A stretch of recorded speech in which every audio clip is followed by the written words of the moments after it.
Praise the lord. ఈరోజు దేవుని వాగ్దానం, నీకు మేలు చేయవలనని నేను నిన్ను బలపరుచున్నాను. ఇర్మియా గ్రంథం 15వ అధ్యాయం 11వ వచనం. మన జీవితంలో ఎన్నో కష్టాలు, సమస్యలు, బాధలు ఎదుర్కొంటూ ఉంటాం. మన జీవితంలో ఏది జరిగినా ఆయన మన బలహీనతను తెలుసుకొని మనకు మంచి జరిగేలా మార్గం సిద్ధం చేస్తాడు. మనం ఎదురు చూస్తున్న ఆశీర్వాదాలు ఆలస్యమైనా దేవుడు మనకు తగిన బలం, సహనం, ధైర్యం ఇస్తాడు.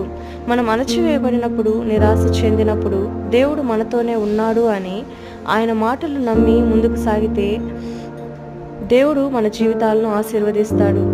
ఈరోజు మనం దేవుని మాటలను నమ్ముకొని ఆయన మనకు చేయబోయే మేలును విశ్వసిద్దాం. ఎందుకంటే ఆయన మన జీవితాన్ని ఆశీర్వదించేందుకు, మన ప్రయాణాన్ని దీవించేందుకు సిద్ధంగా ఉన్నాడు. ఈరోజు వాగ్దానం మనందరి జీవితాల్లో నెరవేరునుగాక. ఆమేన్.